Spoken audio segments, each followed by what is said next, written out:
first saw it, and it was growing everywhere along the roads, and we were trying to do some clearing and planting, I declared war on it because I was told it was a noxious weed. And the only thing that seemed strange was it had the nickname milkweed, but like dandelion, but there was no white sap in it. Right. It just snapped, and it seemed relatively dry. But still, I was pulling them up by the hundreds. I would make a challenge to myself. Okay, this morning I'll do 200. That afternoon I'll do 300. Next day I'll do 200 again. And that went on for weeks and weeks. And one day my wife tasted it because she said it looked nice and soft and tender. And she said, "Oh, this tastes too good to be a weed." I would not eat it. So, but what I agreed to do was to find out what it is. And I went to the CTAR, and I went to the ag department, and I went to I think it was another agency I went to, and nobody knew what it was other than it was a weed. So I sat down at Borders day after day, every time I was in town, and finally found something that looked like it, and confirmed later that was actually what it is. It's called Chrysosephalum. That's the botanical name. Chrysosephalum. Now I know. It is an Asian treasured salad and cooking vegetable. Oh, it must be how it got here. And it is very tender. Yeah. See now, the small leaves. All I've ever done with this is to pull it out, just like you were originally doing. Grows year round. Oh, I want to try that. And then one day we noticed a mutation. Purple. You got a purple one. Now there is purplish on the stems of some that I thought was due to some nutritional lacking. Yeah. But now, so we cultivate You got a the purple as well. I'll be darned. But we let it grow everywhere we can because number one, it's year-round food. And when they get big and tall and they're overgrowing someplace, we just cut them down and use them as green manure. Meme? Sapote. Meme sapote. Meme sapote. Meme sapote. How's that do for you here? Slow. It's growing. This is not fruited. We have not had any fruit from it. How We have long- lots of Relenia. How long you been at it with this? It was probably in a bag for 2 years. Been growing here for probably 3 or 4. Okay. So it's probably pretty close. That's the eye. Uh-huh. Down our other path, if we can get to it. May not do it today, but I have 2 that are fruiting. Oh, yeah. And the fruit is also green Striped. and white. It's striped like a Yeah, zebra. I've seen that. Might have seen it at your place before, actually. Oh yeah, you got quite a mound of compost here to Yeah. keep it moist and healthy. Yeah, it's a beautiful heap of Now, soil. we're- So you have, I mean, looking around here, you have a food forest and ornamentals growing literally everywhere I look. I mean, that's coffee over there. You got coleus in front of it. You got There's another papaya that we planted. yeah. We didn't think papayas would do well, but look over here. I saw some good ones. Right here, we walked right Yeah. by. They look good. What's your what do you think your trick is on that? When you say you didn't think they'd do well, and they haven't done that well for me down the road. Drainage. Cinder.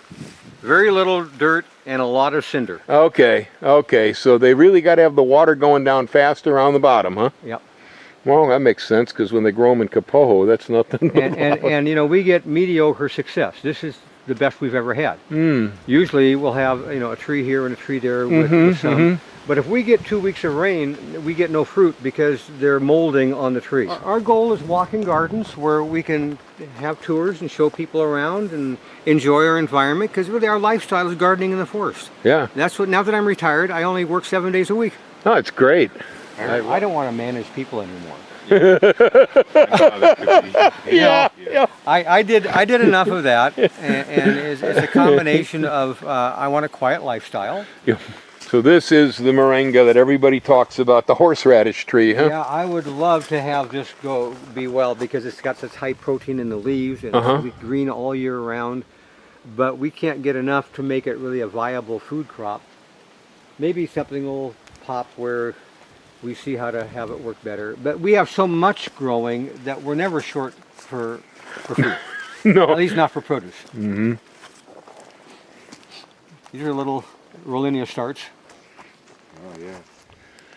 Yeah, come look at the fruit. We're at the tail end of our harvest, which is about 2 months behind most of the people that get them other places. These jackfruit here? Yeah. How you do with that at all? We've never had fruit. Never? We have 2 trees in the ground. And haven't had ulu either. Not that I'm a fan of ulu. I'm not much either myself. How old are the jackfruit that you have in the ground? 2 over 10 years. Ooh. 10 years. It's too cool. Here's a Relenia, this little girl. Here's some fruit.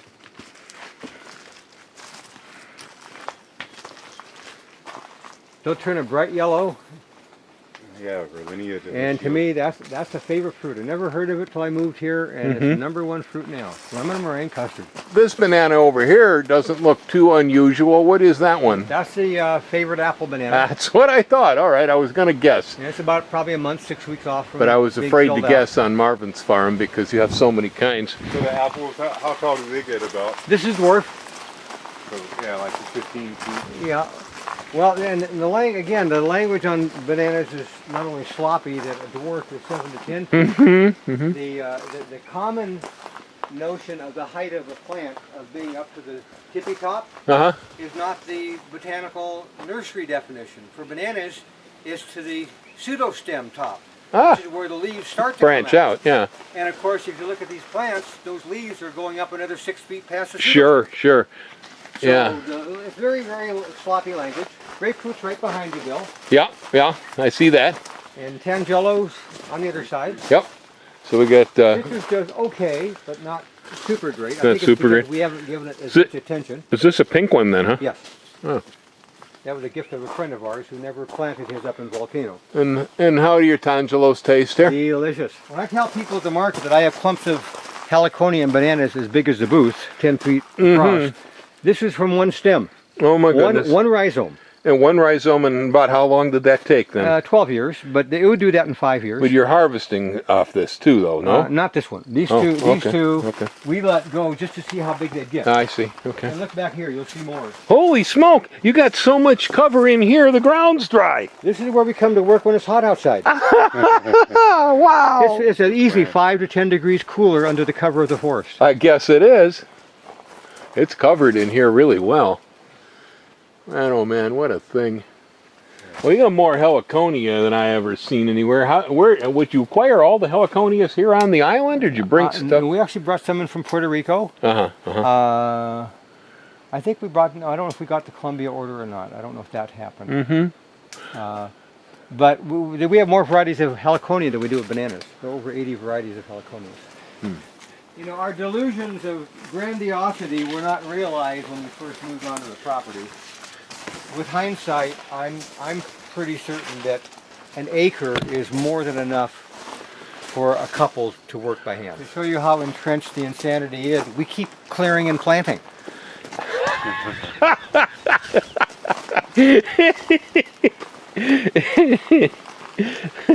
Yeah, and we can't even keep up with it. If we did nothing but maintenance, we couldn't keep up with it. Yeah. Yeah. This is a major cat shelter and storage area. Oh my goodness! Here, I thought all you raised around here was bananas and heliconia. And you can see when the pickup's not hauling mulch. It's hauling cats. Yeah. I'm going to show you that berry banana. Oh, cool. Nice crop of algae on the Ford, guy. Yes. To- That's a Puna paint job. Yeah. This was our original planting. When we when the road was finally put in to access the property, and we had a bulldozer come up to do a driveway, the driveway that we're on now. Before we went back to the mainland for our final packing, we planted 5 apple banana plants here. And so this is the original planting. This is Wow. so this is 14 years later. They're still in high production. All starts They're- right here. They're going to outlive us. Is this Tamarillo over here, Saphmandra batacea? Yes, it is. That's our tomato supply. We Does planted- better here than tomatoes, right? I think it's a better tasting. I can make meal out of tomatoes, that and a shaker of salt. But Tamarillo has a much more fruity flavor. So this is a tomato tree. Tomato tree. We get 2 crops a year. Probably have about 10 trees in production. And you're not having disease problems with this like with the true tomato here. No, but they do go through a relatively short aging process. They tend to die off at 8-10 years. We read that, so we were prepared. That's We normal started for the planting plant. another round. Yeah, yeah. But this one was volunteer. Yeah. Came out of a compost mound. Avocado is Yeah. a volunteer.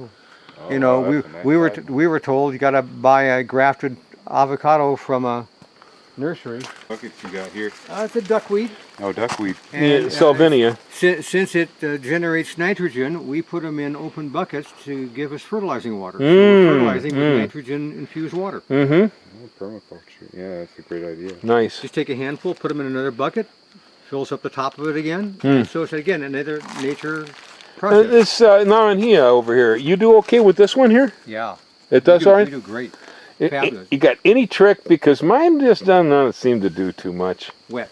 Wet. Okay. And food. Lots of food. Food. Okay. Haven't been feeding mine. You can have this in standing water, you know, boggy, soaking, roots wet all the time. It loves it. This is Star Apple? Yeah. How's this do? Tree looks good. No fruit. No fruit, but the tree looks good. And not only good, it's gorgeous. At night, the leaves. Iridescence. Yes. Isn't it gorgeous? Yeah, I love that. I love the backside of the foliage on these. Oh, God, that's stunning. I've planted some with the hope I might be able to eat it one of these us days. too. Yeah, well, one of my friends said, you know, if you don't plant it, you'll never know. That's true. That's it. And what is this? Allspice or what is this thing? I don't know. You don't know.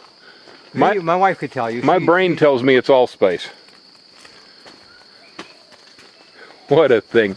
Oh, okay, now, I didn't ask this question, I guess, or at least you may have said it and I didn't. How long you been at this here?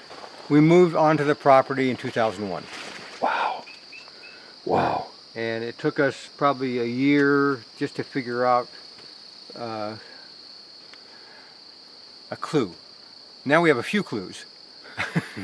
The point on mamaki is that the tea is healthy, it's good for you, or what? Well, it's a tradition. It's in the Hawaiian custom of highly used medicinal plant, and they got a long list of things they say it's good for.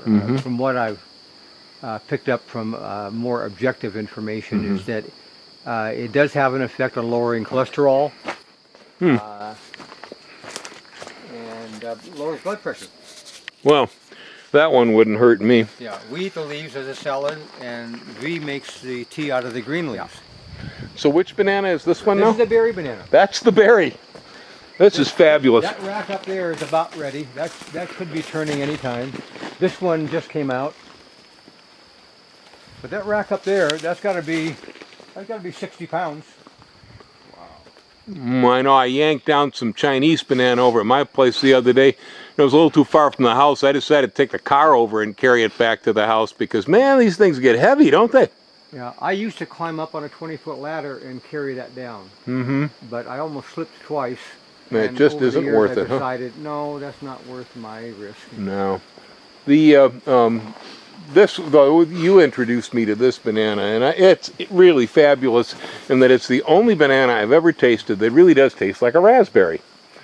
You must have it mixed with apple too, then. No, this is one clump of berry banana. Oh, so that's berry back here too, then, huh? Yeah, all the way around that. That clump The whole thing. Probably about 12 feet in diameter. Wow. About 20 feet tall, yeah. Yeah, isn't 18 to 20 clump. feet. Good right? size And this plant. came from one corn, one baby. And when I got it, I was told it was a different kind of a banana, but it was impossible to be what it was told because the one that we were told was called a fei that grows straight up in the air from Tahiti. I'm, no banana expert, but already I'm having problems with banana nomenclature that I'll buy something under one name, plant it, and realize, for instance, I have ice cream banana or Java Blue or Rhino's Horn on the mainland, but I also have ice cream banana here in Hawaii. They are not the same banana. They're not the same banana. There's no way they are. Well, if we reflect back to the notion of GMO, bananas are very inclined, or reasonably inclined, to mutate naturally. Sport. They just would produce a sport, huh? Yeah, so... that could be what happened then. Yeah. Especially when you move... A lot of misnamed. A lot of improperly named and referred to bananas. Oh, well, totally. The guy in the greenhouse is putting tags out to give a bundle of tags. He runs out the wrong road.